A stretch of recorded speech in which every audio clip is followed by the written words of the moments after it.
News and ന്യൂസിലേക്ക് സ്വാഗതം. ഓണം ഉൾപ്പെടെയുള്ള ആഘോഷങ്ങൾ അല്ലലില്ലാതെ കൊണ്ടാടിയവരാണ് നാം. വിലക്കയറ്റവും ഭക്ഷ്യക്ഷാമവും കേട്ടറിവ് മാത്രമായ കാലങ്ങളിലൂടെ കടന്നുപോയവരുമാണ് നാം. ജനത്തെ തൊട്ടറിയുകയും ജനം തൊട്ടറിയുകയും ചെയ്യുന്നതാകണം ഒരു ജനകീയ സർക്കാർ എന്ന് ബോധ്യപ്പെടുത്തിയവരുമാണ് നാം. കേവലം 3 മാസം മാത്രം പ്രായമായ വി.ഡി. സതീശൻ സർക്കാർ നാം ഒന്നിച്ചു നേടിയെടുത്ത സന്തോഷങ്ങൾ ഒന്നൊന്നായി തല്ലിക്കൊഴിക്കുകയാണോ? വി.ഡി. സതീശൻ സർക്കാരിൻ്റെ ഭരണത്തിൽ സംതൃപ്തരായ ഏത് വിഭാഗമാണ് കേരളത്തിലുള്ളത്? പ്രളയ ദുരിതബാധിതരായ മനുഷ്യർക്ക് പോലും സാമ്പത്തിക സഹായം നൽകാതെ, ഓണമായിട്ടും KSRTCയിലെ താൽക്കാലിക ജീവനക്കാർക്ക് ശമ്പളം നൽകാതെ, പ്രവാസികൾക്ക് മുടങ്ങാതെ കിട്ടിക്കൊണ്ടിരുന്ന പെൻഷൻ മുടക്കിയ ഭരണത്തെ വിസ്മയമെന്ന് വിളിക്കുന്നത് എന്തർത്ഥത്തിലാണ്? അരിക്കും പഞ്ചസാരയ്ക്കും വരെ വില കൂട്ടി ജനത്തെ പൊറുതിമുട്ടിക്കുകയാണ് സതീശൻ സർക്കാർ. പകപോക്കൽ സ്ഥലം മാറ്റത്തിലൂടെ ജീവനക്കാരെ ആകെ ദ്രോഹിച്ച് ഭരണ സംവിധാനം ആകെ സ്തംഭിപ്പിക്കുന്നതിന് എന്ത് ന്യായമാണ് ഈ സർക്കാരിന് പറയാനുള്ളത്? കൂച്ചുവിലങ്ങിടപ്പെട്ട മന്ത്രിമാർ പരസ്യമായി തന്നെ മുഖ്യമന്ത്രിക്കെതിരെ പറഞ്ഞു തുടങ്ങിയതിൻ്റെ പ്രതിഫലനമാണ് സഹകരണ മന്ത്രി എം ലിജുവിൻ്റെ വാക്കുകളിലൂടെ കേട്ടത്. ക്ഷേമ പെൻഷൻ വീട്ടിലെത്തിക്കുന്നത് നിർത്തലാക്കിയതും ലൈഫ് മിഷൻ പദ്ധതി അട്ടിമറിച്ചതുമാണോ സതീശൻ സർക്കാരിൻ്റെ ഭരണമികവ്? പൊറുതിമുട്ടുന്നുണ്ട് മുഖ്യമന്ത്രി താങ്കളുടെ ഭരണത്തിലെന്ന് ജനം പറഞ്ഞു തുടങ്ങിക്കഴിഞ്ഞു. വിലക്കയറ്റത്തിൽ ജനം പൊറുതിമുട്ടുമ്പോൾ വില കുറയുകയാണ് സതീശൻ സർക്കാരിനെ. ന്യൂസ് ആൻഡ് വ്യൂസ് ഈ വിഷയമാണ് ചർച്ച ചെയ്യുന്നത്. ചർച്ചയിൽ പങ്കെടുക്കുന്നത്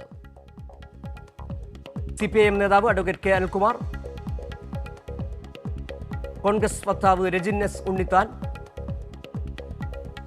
മുതിർന്ന മാധ്യമപ്രവർത്തകനും സാമ്പത്തിക വിദഗ്ധനുമായ ജോർജ് ജോസഫ് എന്നിവരാണ്. ഈ അനിൽകുമാർ, ഈ കഴിഞ്ഞ ദിവസങ്ങളിൽ സോഷ്യൽ മീഡിയയിൽ വന്ന ഒരു നടൻ്റെ ഒരു വാക്കുകളാണ് ട്രോളായി മാറിയ വാക്കുകൾ. അതായത് നടനോട് ആളുകൾ ചോദിക്കുന്നു, ഏതോ യൂട്യൂബർ ചോദിക്കുകയാണ്, എന്താണ് ഈ നാടിനെക്കുറിച്ച് ഇപ്പോൾ പറയാനുള്ളതെന്ന് ചോദിച്ചപ്പോൾ അദ്ദേഹം പറഞ്ഞത്, ഷൈൻ ടോം ചാക്കോ എന്ന് പറഞ്ഞ നടനാണ് പറഞ്ഞത്, നമ്മൾ ഈ ഓണക്കാലത്തെക്കുറിച്ചാണ് ചെയ്തത്, ഓണക്കാലത്തെക്കുറിച്ച് എന്താണ് പറയാനുള്ളതെന്ന് ചോദിച്ചപ്പോൾ അദ്ദേഹം പറഞ്ഞത്, ഓണത്തിന് നമ്മൾ ഓണം ആഘോഷിക്കുന്നത് എങ്ങനെയാണ്? മാവേലിയെ വാമനൻ ചവിട്ടിത്താഴ്ത്തിയതിൻ്റെ ഭാഗമായി പിന്നീട് ആ ഓർമ്മ പുതുക്കുന്നു, നമ്മൾ ഓണം ആഘോഷിക്കുന്നു. അപ്പോൾ അദ്ദേഹം തിരിച്ചു ചോദിക്കുന്നു, എന്തിനാണ് മാവേലിയെ ചവിട്ടിത്താഴ്ത്തിയത്? അത് നല്ലത് ചെയ്തതുകൊണ്ട്. അപ്പോൾ മറുപടി നടൻ ഒന്നും പറയുന്നില്ല, അപ്പോൾ നല്ലത് ചെയ്തു കഴിഞ്ഞാൽ കുഴപ്പമായിരിക്കും എന്ന് പറഞ്ഞു പോവുകയും ചെയ്യുന്ന ഒരു രസകരമായ, അതിപ്പോൾ സോഷ്യൽ മീഡിയയിലേക്ക് താങ്കളും കണ്ടിട്ടുണ്ടാകും ഞാൻ കരുതുന്നു. ഇവിടെ നമ്മൾ ഈ വിഷയം ചർച്ചയ്ക്കെടുക്കുമ്പോൾ വിലക്കയറ്റം എന്ന ഒറ്റ വിഷയത്തിൽ മാത്രം ഒതുങ്ങി നിൽക്കുന്നതല്ല സതീശൻ സർക്കാരിൻ്റെ ഈ ഭരണത്തെക്കുറിച്ച് പറയേണ്ടി വരുമ്പോൾ. ഞാൻ ആമുഖത്തിൽ സൂചിപ്പിച്ചതുപോലെ നിരവധി വിഷയങ്ങൾ, ഏത് മേഖലയാണ്, ഏത് ജനവിഭാഗത്തെ ആണ് ഈ വി.ഡി. സതീശൻ സംതൃപ്തരാക്കിയിട്ടുള്ളത്? ഈ പോക്ക് എങ്ങോട്ടാണ്?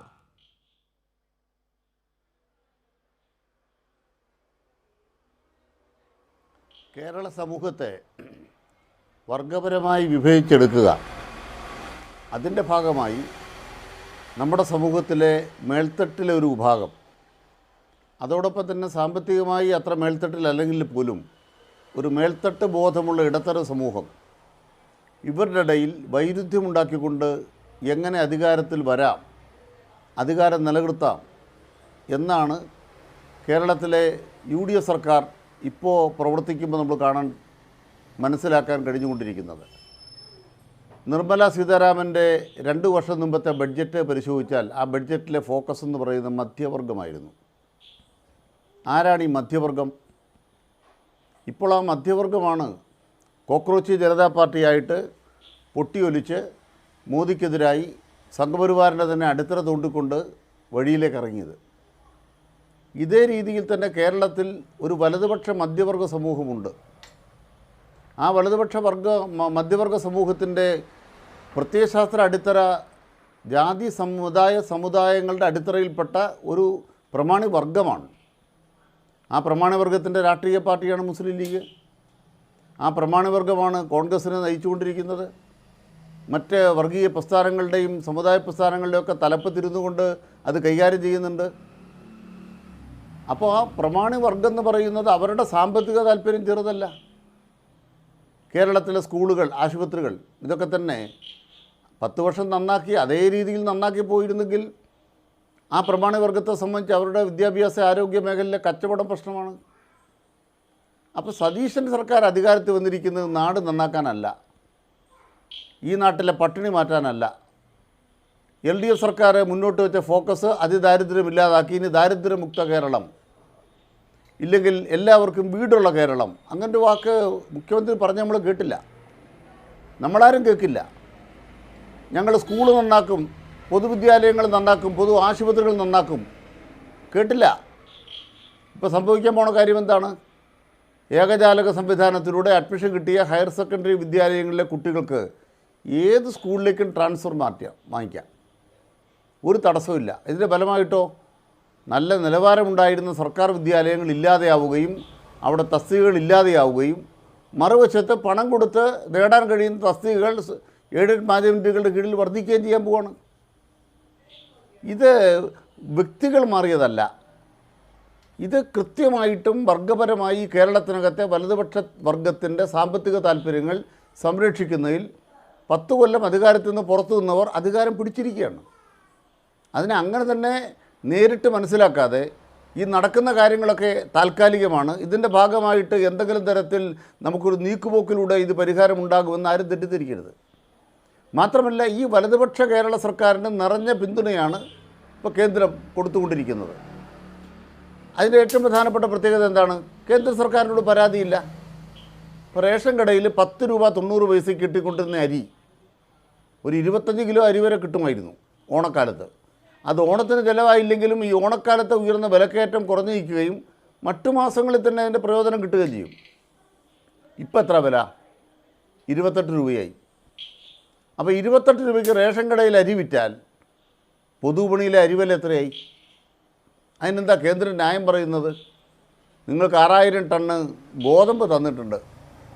നമ്മൾ ഗോതമ്പ് കൂടുതൽ ആവശ്യപ്പെട്ടു എന്നുള്ളത് ശരിയാണ്. കേരളീയൻ്റെ ജീവിതശൈലി രോഗങ്ങളുമായി ബന്ധപ്പെട്ട ഭക്ഷണശീലത്തിൽ ഇതുണ്ട്. ഇവിടെ പറയണ്ടേ, ഇവിടെ നാണ്യവിളകൾ ഉൽപ്പാദിപ്പിക്കുന്ന നാടല്ലേ? ഈ നാണ്യവിളകളുടെ വില തീരുമാനിക്കുന്ന, കരാറുണ്ടാക്കുന്ന കേന്ദ്ര സർക്കാരല്ലേ? ഓരോ നാണ്യവിളയുടെയും വില തീരുമാനിക്കുന്ന കേന്ദ്ര സർക്കാരിൻ്റെ കരാറിൻ്റെ അടിസ്ഥാനത്തിൽ അമേരിക്കയുടെ കരാർ, യൂറോപ്യൻ കരാർ, ഇതിലൂടെ കർഷകനെ കൊല്ലുകയല്ലേ കേന്ദ്രം ചെയ്യുന്നത്? അപ്പം ഞങ്ങൾക്ക് ഇത്തിരി ഗോതമ്പ് കൂടെ തരണം, കുറച്ച് അരി കൂടെ തരണം. സതീശന് എഴുതിയോ? കത്തെഴുതിയോ? മോദി തരില്ല, പക്ഷേ സതീശൻ്റെ കത്തെഴുതിയോ? പരാതിയുണ്ടോ? നിങ്ങൾക്ക് മേലെ ഞങ്ങൾക്കൊരു പരാതിയും ഭാവിയിൽ ഉണ്ടായിരിക്കില്ല എന്ന് അങ്ങോട്ട് എഴുതി കൊടുത്തിരിക്കുകയാണ്. ഇതാണ് സംഭവിച്ചിരിക്കുന്നത്.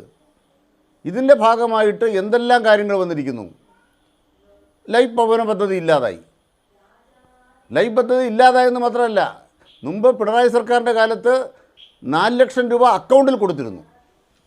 അപ്പോൾ നമ്മുടെ നാട്ടിലെ മാധ്യമങ്ങളെല്ലാം കൂടെ വലിയ പ്രചരണം, ലൈഫ് മിഷൻ അഴിമതി. ഇപ്പം എന്തായി? ആ 4 ലക്ഷം എന്നുള്ളത് 3 ലക്ഷമായിട്ട് കുറച്ചു. എന്നിട്ട് 1 ലക്ഷം രൂപ അതിൻ്റെ വീടുണ്ടാക്കേണ്ട ആൾ കെട്ടിവെക്കണം. ഇത് അവിടെ കൊണ്ട് കെട്ടിയിട്ട് എത്ര ദിവസം കഴിഞ്ഞ് കിട്ടുമെന്നാണ് പറയുന്നത്. ഇനി എന്നിട്ടോ 1 ലക്ഷം രൂപ കയ്യിൽ നിന്ന് മുടക്കിയാൽ മാത്രം പോരാ, വീട് തീരണ കുറെ കൂടെ കാശ് മുടക്കണം. ആ വീടെല്ലാം പണിത് കഴിയുമ്പം അവിടെ കേന്ദ്രത്തിൻ്റെ ഒരു സ്ലോഗൻ വെക്കണം, അല്ലെങ്കിൽ അവരുടെ ഒരു കാർഡ് വെക്കണം. അപ്പോൾ ആ വീട്ടിൽ താമസിക്കുന്ന ആളുകളുടെ മാനസികാവസ്ഥ എന്തായിരിക്കും? ഈ 3 ലക്ഷം രൂപയ്ക്ക് വേണ്ടി അഭിമാനം പണയം വെക്കേണ്ട അവസ്ഥയിലേക്ക് മലയാളിയെ കൊണ്ടുപോയില്ലേ മുസ്ലിം ലീഗിൻ്റെ നേതൃത്വത്തിലുള്ള, UDFൻ്റെ നേതൃത്വത്തിലുള്ള ഈ സർക്കാർ? എന്തെങ്കിലും വ്യത്യസ്തതയുണ്ടായോ? അപ്പോൾ ഒരു വിഷയത്തിൽ മാത്രമല്ല, വിലക്കയറ്റം സംബന്ധിച്ച് സപ്ലൈകോ ചന്തകൾ ധാരാളം ഉണ്ടാക്കണ്ടേ? നമ്മൾ സപ്ലൈകോയിൽ എല്ലാ മാസവും LDF സർക്കാരിൻ്റെ കാലത്ത് കൊടുത്തിരുന്നു. 2016 പറഞ്ഞു നിശ്ചിത ഐറ്റം ഉൽപ്പന്നങ്ങൾക്ക് 5 കൊല്ലത്തേക്ക് വിലക്കയറ്റം ഉണ്ടാവില്ല. 5 കൊല്ലം എന്നുള്ള 7.5 കൊല്ലം നടപ്പാക്കി. അത് കഴിഞ്ഞപ്പോൾ ഒരല്പം വില കൂട്ടിയിട്ടുണ്ട് ചിലതിൽ, തർക്കമൊന്നുമില്ല. അതുകൊണ്ട് സർക്കാർ പാതാളത്തിൽ പോയിട്ടില്ല. 7.5 കൊല്ലം 10-13 ഐറ്റത്തിന് വിലയില്ലാതെ, വിലക്കയറ്റമില്ലാതെ കാത്ത ഇന്ത്യയിലെ ഏക സ്റ്റേറ്റ് കേരളമായിരുന്നു. എത്ര കോടി രൂപ ഓണത്തിന് മാറ്റി വെച്ചു നിങ്ങൾ? ഏത് ബഡ്ജറ്റ് പ്രൊവിഷനാണ് ഉള്ളത്? നമ്മൾ പണമെന്നൊരു പ്രധാനപ്പെട്ട കാര്യമില്ലേ? എങ്ങനെ പണം ഉണ്ടാകും? സതീശൻ പറയുന്നത് ഒരു പൂവിനകത്തുനിന്ന് വണ്ട് തേൻ കുടിക്കുന്ന പോലെ ആരും അറിയാതെ നമ്മൾ പൈസ ഉണ്ടാക്കി ഖജനാവ് നിറയ്ക്കുമെന്നാണ്. എന്നിട്ട് ഈ സതീശൻ ഒരു കത്തെഴുതി നിർമ്മല സീതാരാമന് മെയ് മാസം 26-ാം തീയതി. എന്താ കത്തിൽ പറയുന്നത്? ഞങ്ങൾക്ക് 1% കടമെടുക്കാൻ, അധിക കടമെടുക്കാൻ അനുവാദം തരണം എന്ന് പറഞ്ഞാൽ 15,500 കോടി രൂപ കൂടി ഇത്തവണ കടമെടുക്കണം. ഏത് പിണറായി വിജയൻ കടമെടുത്ത് കേരളത്തെ മുടിപ്പിച്ചു എന്ന് പറയുന്ന രാഷ്ട്രീയം പ്രസംഗിച്ച് കിടന്ന നേതാക്കന്മാരെല്ലാം കൂടി അധികാരത്തിൽ വന്നപ്പോഴാണ് 15,500 ഒരു ന്യായവും പറയാതെ കടമെടുക്കാൻ പറഞ്ഞിരിക്കുന്നത്. എന്നിട്ടോ അപ്പം ജനങ്ങളുടെ ജീവിതം എന്ന് പറയുന്നത് ഓരോ മേഖലയിലും. ഞാൻ ചോദിക്കുന്നൊരു ചോദ്യമുണ്ട്, കോൺഗ്രസിൻ്റെ പ്രതിനിധിക്ക് പറയാം. എന്താണ് നിങ്ങളുടെ 100 ദിന കർമ്മ പരിപാടി? ഇപ്പോൾ എവിടം വരായി? അത് കേരളത്തിലെ മുഖ്യമന്ത്രി നിലയ്ക്ക് ജനങ്ങളോട് പറഞ്ഞോ? എന്താ പറയാത്തത്? പറയാൻ പറ്റാത്തതിന് കാരണം പുതിയ പരിപാടിയൊന്നുമില്ല. വിഴിഞ്ഞത്ത് ഒരു ഉദ്ഘാടനമൊക്കെ നടത്തിയല്ലോ. 1 വെള്ളി രൂപ UDF സർക്കാരിൻ്റെ കാലത്ത് ചെലവഴിച്ച് വെച്ചിട്ടാണ് ഇപ്പോഴത്തെ ഉദ്ഘാടനം നടത്തിയത്. അത് കഴിഞ്ഞ മന്ത്രിസഭ ഒരു പരിപാടി പ്രഖ്യാപിച്ചല്ലോ. ഒരു കേന്ദ്ര പൊതുമേഖലാ സ്ഥാപനം കേരളത്തിൽ പണം മുടക്കുന്നു 5000 കോടി രൂപ. അതിന് സ്ഥലം നമ്മൾ കൊടുക്കാൻ പോണു. ഇത് സതീശൻ കണ്ടുപിടിച്ചതാണോ? കഴിഞ്ഞ സർക്കാരിൻ്റെ കാലത്ത് ഉണ്ടായ കാര്യമല്ലേ? ആ കാര്യം നടപ്പാക്കുമ്പോൾ ഈ 100 ദിന കർമ്മ പരിപാടിൻ്റെ പിണറായി സർക്കാരിൻ്റെ തുടർച്ചയാണ്. അതൊന്ന് പറയൂ. ഇവിടെ ചില മാധ്യമങ്ങളുണ്ടല്ലോ, ഇടതുപക്ഷത്തിന് പുറത്താക്കാൻ വേണ്ടി വർഗീയത പ്രയോഗിക്കുകയും തനി വർഗീയമായിട്ട് കേരളത്തിൽ മതേതരത്വത്തിൻ്റെ തമ്പുരാക്കന്മാരാണെന്ന് അഭിനയിക്കുകയും ചെയ്ത കൂട്ടരുണ്ടല്ലോ ചാനലുകാർ. അവർ പറഞ്ഞു പിണറായി വിജയൻ്റെ ബെഞ്ച് മാർക്ക് ഉണ്ടാക്കിയിട്ടുണ്ട്. എന്താണ് ആ ബെഞ്ച് മാർക്ക്?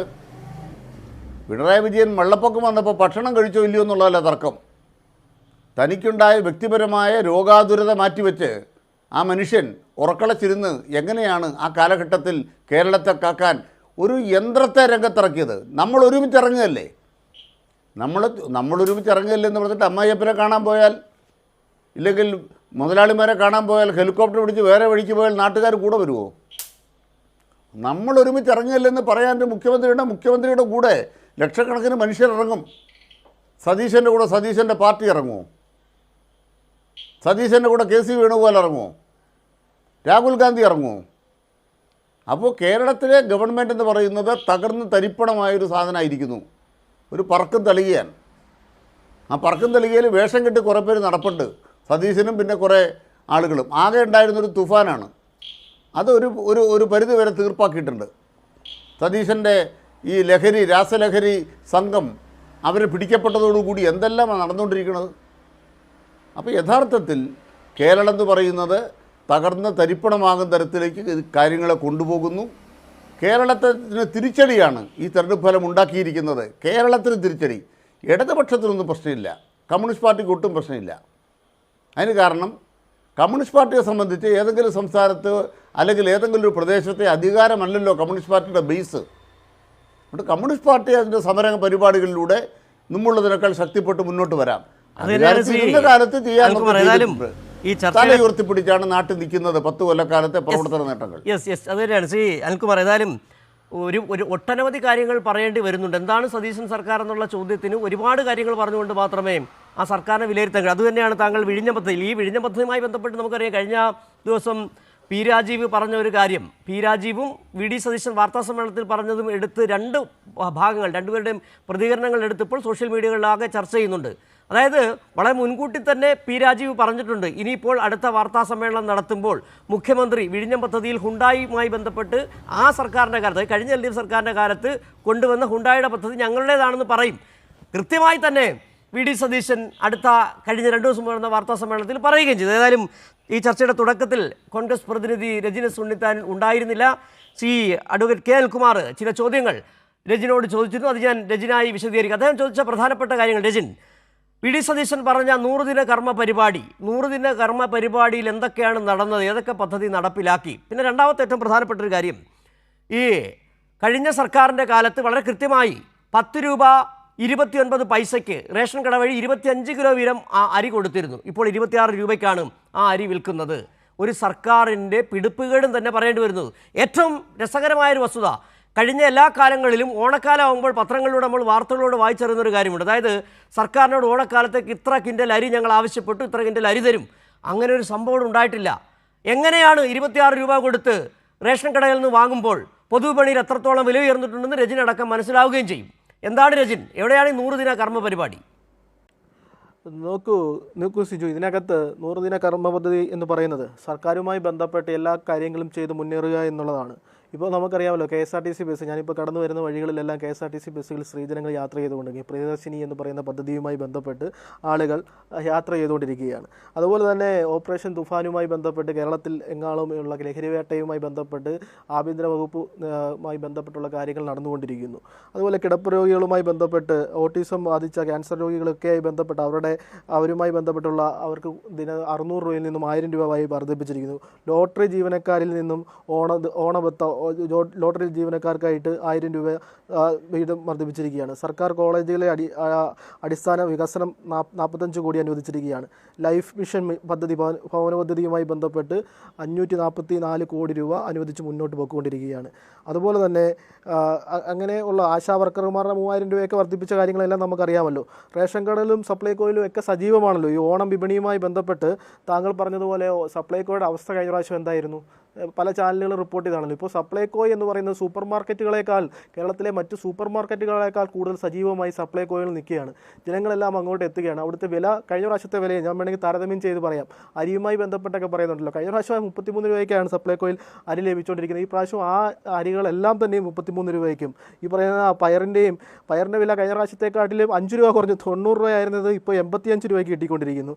ഉഴുന്നിൻ്റെ വില ഇപ്പോൾ 87 രൂപയ്ക്ക്, കഴിഞ്ഞ പ്രാവശ്യം 90 രൂപയുള്ള 87 രൂപയ്ക്ക് കിട്ടിക്കൊണ്ടിരിക്കുന്നു. കടലയുടെ വില കഴിഞ്ഞ പ്രാവശ്യം 65 ഉള്ളതിന് 63 രൂപയ്ക്ക് കിട്ടിക്കൊണ്ടിരിക്കുന്നു. വൻപയറിൻ്റെ വില കഴിഞ്ഞ പ്രാവശ്യം 70 ഉള്ളിടത്ത് ഇപ്രാവശ്യം 68 രൂപയ്ക്ക് കിട്ടിക്കുന്നു. അതുപോലെ തന്നെ വെളിച്ചെണ്ണയൊക്കെ കഴിഞ്ഞ പ്രാവശ്യം എന്തായിരുന്നു വെളിച്ചെണ്ണയുടെയൊക്കെ അവസ്ഥ? ഇപ്പോൾ വെളിച്ചെണ്ണയൊക്കെ 115 രൂപയ്ക്കൊക്കെ വെളിച്ചെണ്ണ കിട്ടിക്കൊണ്ടിരിക്കുന്ന അവസ്ഥയിലേക്ക് കേരളത്തിൽ ചെന്നിരിക്കുകയാണ്.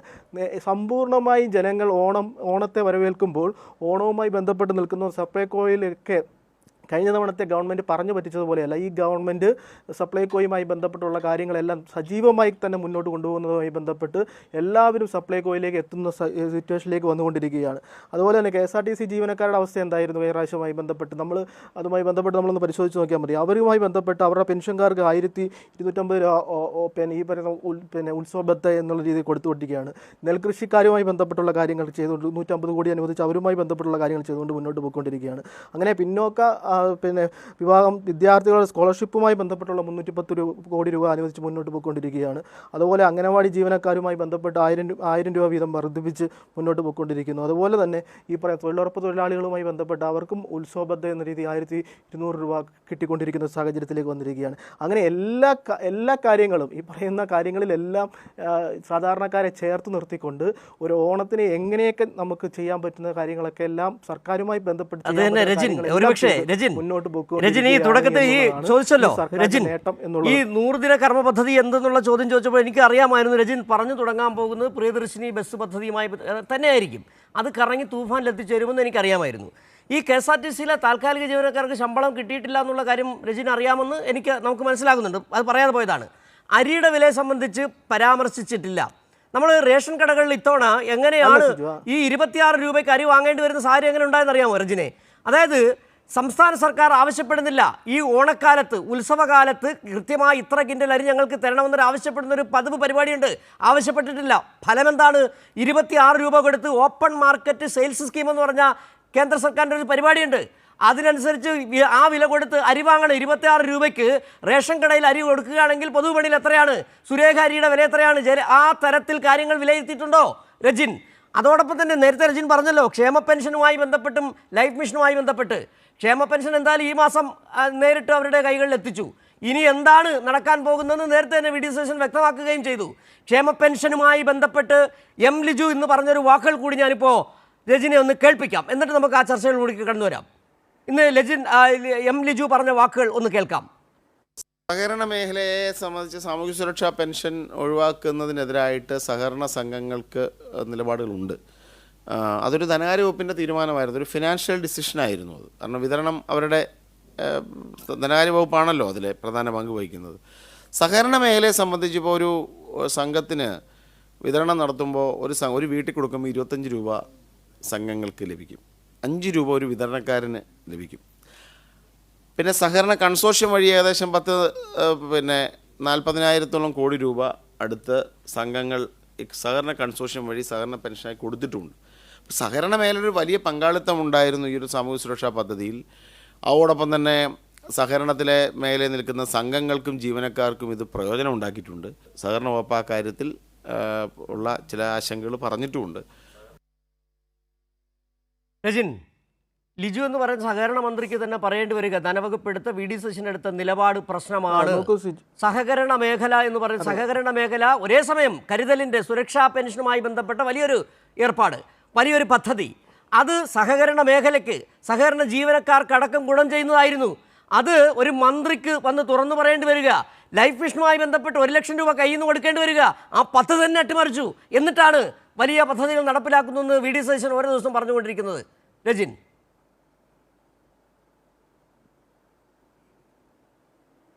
ഇതൊക്കെ സുജി, സാധാരണക്കാരുടെ ഗവൺമെൻറ്റാണ് ഈ ഗവൺമെൻറ്. സാധാരണക്കാരെ ചേർത്ത് നിർത്തുന്നതുമായി ബന്ധപ്പെട്ട് ഈ ഗവൺമെൻറ്റിൻ്റെ മുന്നിൽ ഒരുപാട് കാര്യങ്ങളുണ്ട്. ഈ ഗവൺമെൻറ്റുമായി ബന്ധപ്പെട്ട് ഞങ്ങളുടെ ഏറ്റവും വലിയ ആദ്യത്തെ കടമയെന്ന് പറയുന്നത് എല്ലാ മാസവും മുടക്കാതെ, കഴിഞ്ഞ പ്രാവശ്യങ്ങളിലൊക്കെ ഉത്സവ മാസങ്ങളിൽ മാത്രം 3, 4, 5 പെൻഷൻ ഒന്നിച്ചു കൊടുക്കുന്ന രീതിയിലേക്ക് കണ്ടിട്ടുള്ള കേരളത്തിലെ പാവപ്പെട്ടവരായ ഈ പെൻഷനെ ആശ്രയിച്ച് ജീവിക്കുന്ന ഒരുപാട് ആളുകളുണ്ട്. ആ ആളുകൾക്കിടയിലേക്ക് എല്ലാ മാസവും മുടങ്ങാതെ അവരുടെ കൈകളിലേക്ക് പെൻഷൻ തുക എത്തിച്ചു കൊടുക്കുക എന്നുള്ളതാണ് ഈ ഗവൺമെൻറ്റിൻ്റെ ഏറ്റവും ഉത്തരവാദിത്വത്തോടുള്ള ദൗത്യം. ആ ദൗത്യം ഈ വട്ടവും ഓണവുമായി ബന്ധപ്പെട്ട്, ഓണത്തിന് മുമ്പായി തന്നെ ഈ 19-ാം തീയതി തൊട്ട് തന്നെ അതുമായി ബന്ധപ്പെട്ടുള്ള നടപടിക്രമങ്ങൾ പാലിച്ചുകൊണ്ടിരിക്കുകയാണ്. സഹകരണ മന്ത്രിയെ സംബന്ധിച്ച് അദ്ദേഹവുമായി ബന്ധപ്പെട്ട് അവിടുത്തെ ജീവനക്കാരുമായി ബന്ധപ്പെട്ട ബുദ്ധിമുട്ടുകൾ പറഞ്ഞിട്ടുണ്ട്. അതുമായി ബന്ധപ്പെട്ടുള്ള ചർച്ചകൾ, അത് ഇതുമായി ബന്ധപ്പെട്ടൊരു ഉത്തരവുണ്ടായി എന്നുള്ളത് ശരിയാണെങ്കിൽ പോലും, ധനകാര്യമന്ത്രിയുമായി ബന്ധപ്പെട്ട കാര്യങ്ങളുണ്ടായി എങ്കിലും എല്ലാവരെയും സഹകരിപ്പിച്ചുകൊണ്ട് അതുമായി ബന്ധപ്പെട്ടുള്ള കാര്യങ്ങൾ ചർച്ച ചെയ്തിട്ട് മാത്രമേ ആ തീരുമാനങ്ങൾ എടുത്ത് മുന്നോട്ട് പോകാൻ ഈ ഗവൺമെൻറ് ആഗ്രഹിക്കുന്നത്. ഗവൺമെൻറ് എല്ലാവരുടെയും ഗവൺമെൻറ്റാണ്, എല്ലാ ജീവനക്കാരുടെയും എല്ലാ ആളുകളുടെയും ഗവൺമെൻറ്റാണ് വി ഡി സതീശൻ്റെ കേരളത്തിലെ സർക്കാർ എന്ന് പറയുന്നത്. അപ്പോൾ ആരെയും തള്ളിക്കളയുവാനോ ആരെയും അമിതമായി കൊള്ളുവാനോ ഒന്നും ഞങ്ങൾ ശ്രമിക്കാറില്ല. ഇതുമായി ബന്ധപ്പെട്ട് എല്ലാവരെയും ചേർത്ത് നിർത്തിക്കൊണ്ട് മുന്നോട്ട് പോകും എന്നുള്ളതാണ്. പിന്നെ താങ്കൾ ആദ്യമായി പറഞ്ഞ പോലെ റേഷൻ കടയിലെ അരിയുടെ വില എന്ന് പറയുന്നത് 26 രൂപയുടെ കാര്യം പറയുന്നത്, ഈ സബ്സിഡി ഇനത്തിൽ റേഷൻ കടയിലെ അരിയുടെ വില 10.90 രൂപയാണ്. അത് മറച്ചു വെച്ചുകൊണ്ട് അങ്ങനെ ഒരു കാര്യം പറഞ്ഞു പോകരുത് എന്നുള്ളതാണ് എനിക്ക് ഒന്നാമതായി പറയാനുള്ളത്. അതുപോലെ തന്നെ ഈ പറയുന്ന, ഞാൻ ഏറ്റവും കൂടുതൽ അഭിമാനത്തോടു കൂടി തന്നെ ഇവിടെ ഇരുന്ന് പറയുന്നത്, ഈ സപ്ലൈകോയിലേക്ക് ചെന്ന് നോക്കുക, സൂപ്പർ മാർക്കറ്റുകൾ എന്ന് വെച്ചാൽ കേരളത്തിലെ സൂപ്പർ മാർക്കറ്റുകളിലെ വെല്ലുന്ന രീതിയിലുള്ള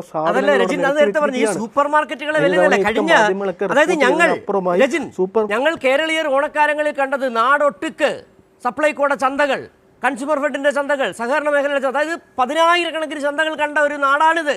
അവിടെയാണ് നിങ്ങളൊരു എടുത്തു പറയുന്ന സൂപ്പർ മാർക്കറ്റുകളെ കുറിച്ച്. ഏതായാലും ഞാൻ മടങ്ങി വരാം. ഇപ്പോൾ സാമ്പത്തിക വിദഗ്ധൻ ശ്രീ ജോർജ് ജോസഫ് കൂടി ചേർന്നു. ശ്രീ ജോർജ് ജോസഫ്, രജനിലേക്ക് മടങ്ങി വരാം. നിങ്ങൾ കണ്ടതാണ്, പക്ഷെ അവിടെ ഒരു സാധനവും ഇല്ലായിരുന്നു എന്നുള്ളത്. രജിൻ ഇങ്ങനെ വെറുതെ പറഞ്ഞുകൊണ്ട് ഈ ദൃശ്യങ്ങളും അനുഭവം ഒന്നും മാറില്ല. രജിൻ വരാം, രജിനിലേക്ക്. ജോർജ് ജോസഫ്, ഈ വെറുതെ അല്ല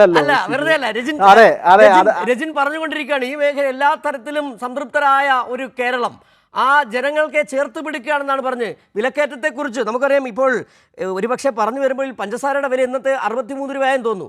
അതിന് വേറെ ചില കാര്യങ്ങൾ കൂടിയുണ്ട്, അതെന്തായാലും രജിൻ പറഞ്ഞില്ല. പഞ്ചസാരയുടെ വില നമ്മൾ പരാമർശിച്ചില്ല.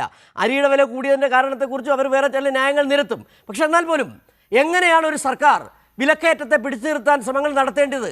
അവിടെ എങ്ങനെയാണ് വി ഡി സതീശൻ സർക്കാർ പരാജയപ്പെടുന്നത്? കണ്ടുകൊണ്ടിരിക്കുകയല്ലേ നമ്മൾ.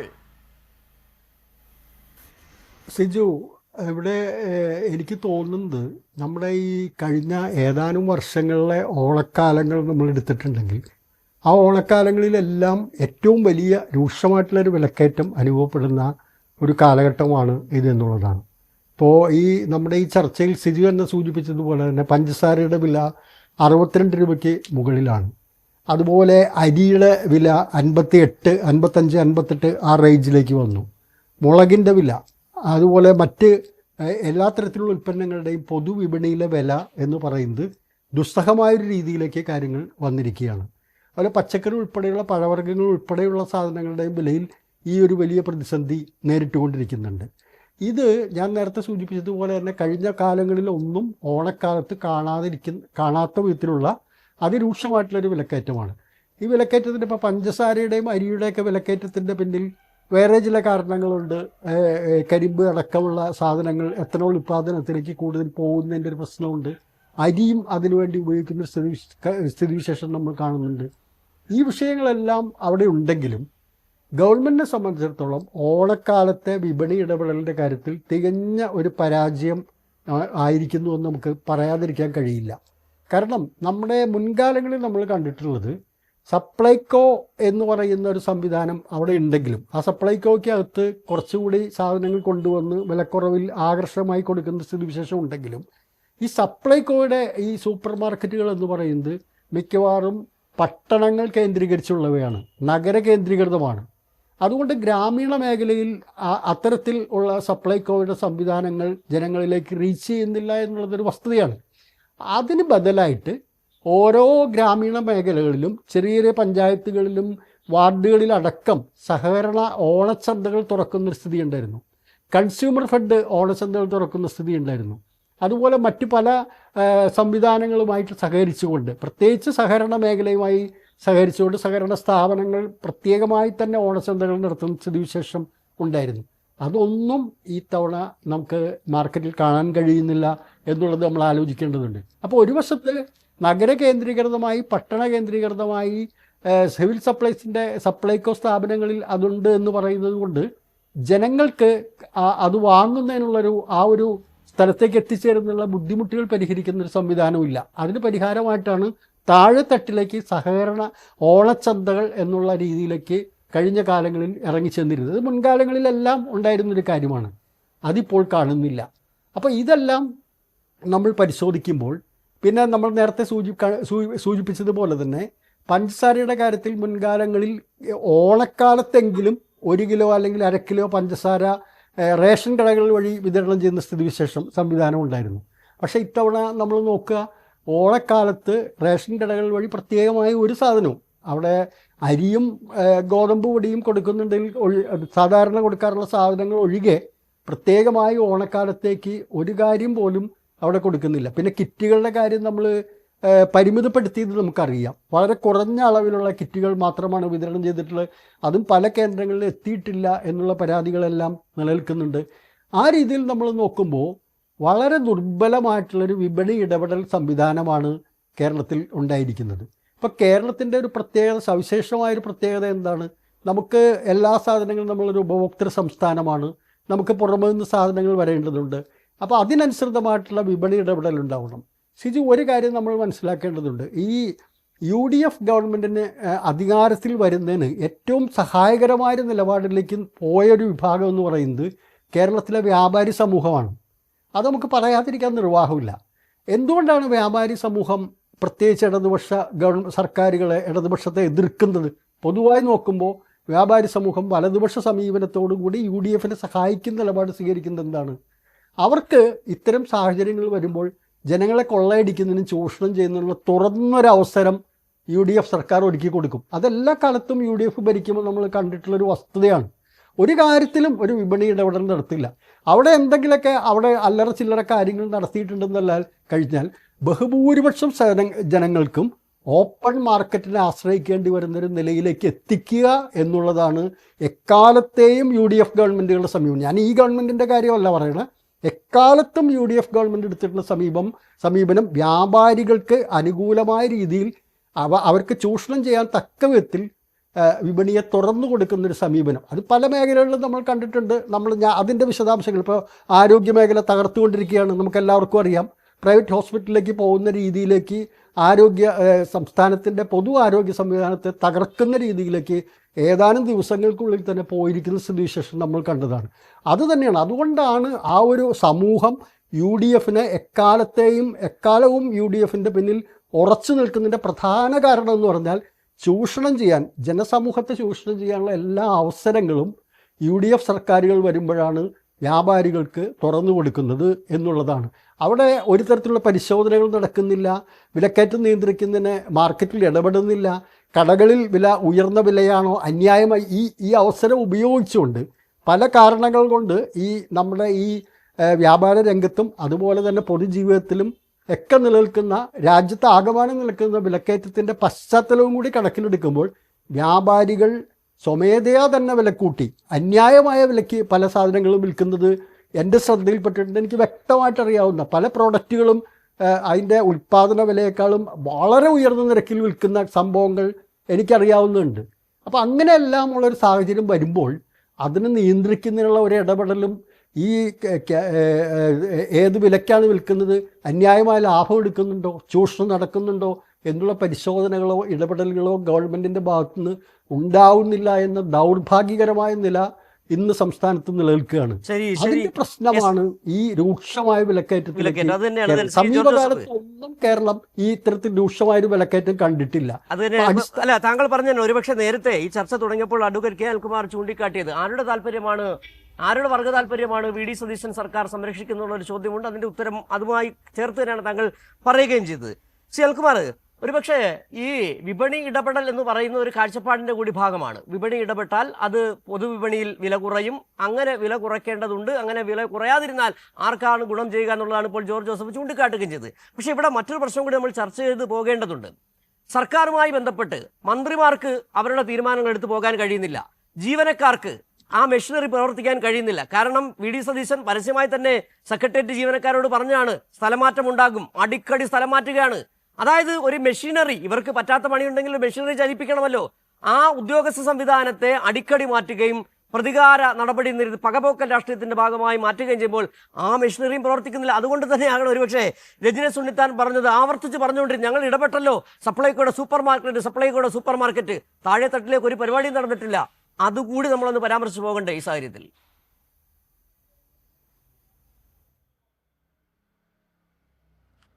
ഇവിടെ ഈ ചർച്ചയിൽ ഒരു കാര്യം പറഞ്ഞപ്പോൾ ഞാൻ അത്ഭുതപ്പെട്ടു പോയി. കഴിഞ്ഞ 10 കൊല്ലം പറഞ്ഞു പറ്റിക്കുകയാണ് ചെയ്തത്. ഞാൻ ബഹുമാനപ്പെട്ട ഇന്നത്തെ മുഖ്യമന്ത്രി പ്രതിപക്ഷ നേതാവായിരിക്കെ അന്നത്തെ സിവിൽ സപ്ലൈസ് മന്ത്രി ശ്രീ GR അനിലിനോട് മാപ്പ് പറഞ്ഞു നിയമസഭയിൽ. എന്തായിരുന്നു വിഷയം? പറവൂരിലെ ഓണച്ചന്ത ഉദ്ഘാടനം. അതിൽ അന്ന് വി ഡി സതീശൻ്റെ പ്രസംഗം.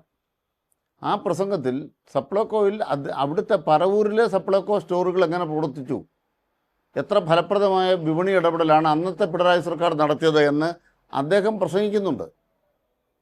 നിയമസഭയിൽ വന്നപ്പോൾ ഞാൻ അങ്ങനെ പ്രസംഗിച്ചിട്ടേ ഇല്ല എന്ന് പതിവ് പോലെ വി ഡി സതീശൻ പ്രതിപക്ഷ നേതാവായിരിക്കുമ്പോൾ പറഞ്ഞ നുണ അന്ന് പറയുകയുണ്ടായി. അപ്പോൾ ബഹുമാനപ്പെട്ട GR അനിൽ എന്ത് ചെയ്തു? സതീശൻ്റെ തന്നെ ശബ്ദം നമ്മളിപ്പോൾ ഓരോ ദിവസവും മുഖ്യമന്ത്രിയുടെ പത്രസമ്മേളനം അദ്ദേഹം മുമ്പ് പറഞ്ഞത് ഇപ്പോൾ പറയുന്നത് വ്യത്യാസം കാണിച്ചുകൊണ്ടിരിക്കുകയല്ലേ. അതുപോലെ GR അനിൽ എടുത്തത് കാണിച്ചപ്പം അന്നത്തെ പ്രതിപക്ഷ നേതാവിന് മാപ്പ് പറയേണ്ടി വന്നു. അത്തരം ഒരു കാര്യത്തിലാണ്, അങ്ങനെ മാപ്പ് പറഞ്ഞൊരു വിഷയത്തിലാണ് ഇന്ന് കോൺഗ്രസിൻ്റെ പ്രകൃതി ഇവിടെ പറയുന്നത്. നിങ്ങൾ സാധനമൊക്കെ ഉണ്ടെന്ന് പ്രഖ്യാപിച്ചിട്ടൊന്നും കൊടുത്തില്ല, പറ്റിച്ചു. ഈ സതീശൻ മാപ്പ് പറഞ്ഞ പോലും കോൺഗ്രസിൻ്റെ വക്താവിന് ഓർമ്മയില്ലേ?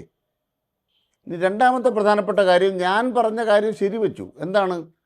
നഗരമേഖലകളിലെ സൂപ്പർ മാർക്കറ്റുകളിൽ പ്രത്യേകമായ അരി വിലക്കുറവുണ്ട്.